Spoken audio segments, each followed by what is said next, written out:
دجال او د هغه فتنه ډیره خطرناکه ده، ځکه نبی علیہ السلام د هغه فتنې څخه د بچاو دپاره په هره جمعه باندې د سورت الکهف د ویلو ترغیب ورکړی.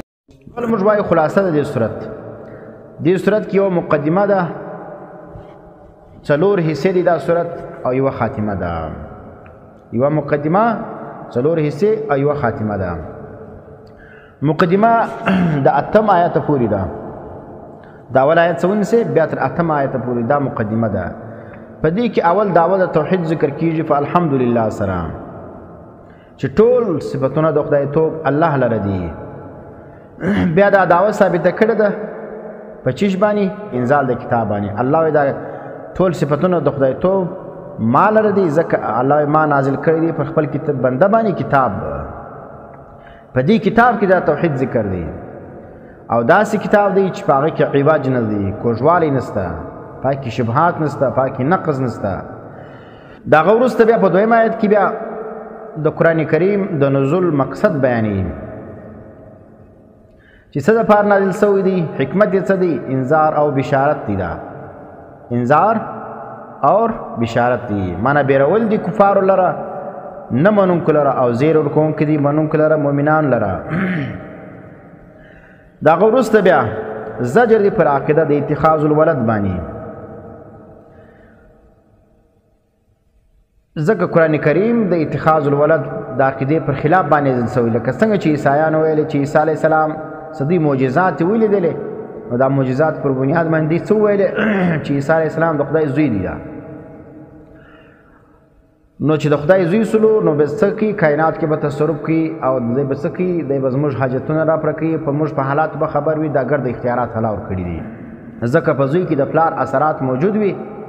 نو ځکه عیسی علیه السلام چې کوم دی هغه لکه څنګه چې خدای عالم الغیب دی، خدای قدرت لري پر هر څه باندې، خدای د خلکو په شان کې برکت راشي، خدای چې کوم دی هغه خلکو ته اولادونه ورکوي.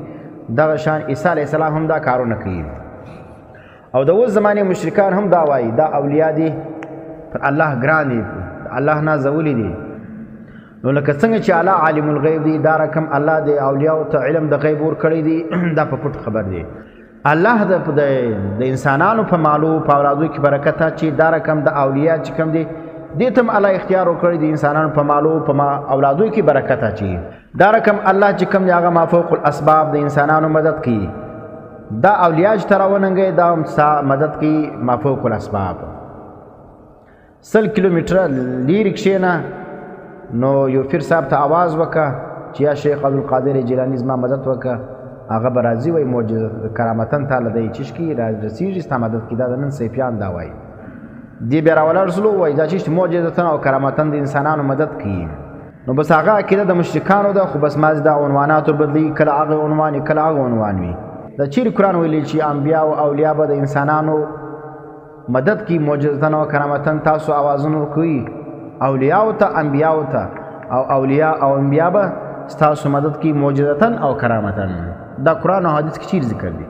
معجزه او کرامت جلا شی دي، دا استمداد غوښتل د اولیاء سره او په پټ باندې خبرېدل دا جلا شی دي سره. دا صیفیان او بریلیان دا د شرک او د کفر دروازې چې دی هغه انسانان تورشي، خلک په شرک په کفر او په شرک باندې په دا طریقه باندې د تصوف په طریقه باندې اخته کوي دا کسان. بیا 4 آیت کې دا ذکر سلو. دا غوروز تسلی د نبی علیہ السلام له 5 آیت کې چې ته ځان مه هلاکوه په څه وجه باندې چې دا کسان مؤمنان نه دي، دا ایمان نه راوړي. قرآن ته ورته بیانې او دی نه مني.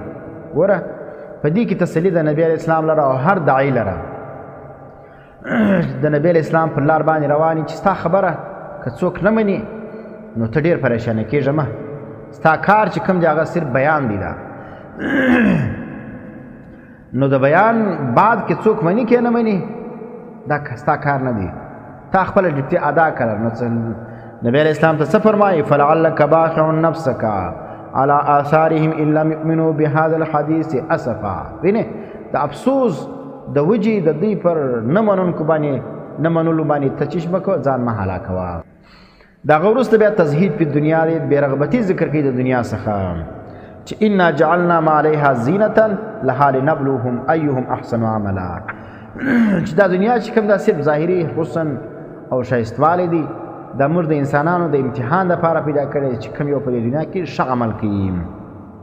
دا په 8 کې ذکر کیږي. دا غوړسته بیا واقع د اصحاب کهف ذکر کیږي تفصیلا.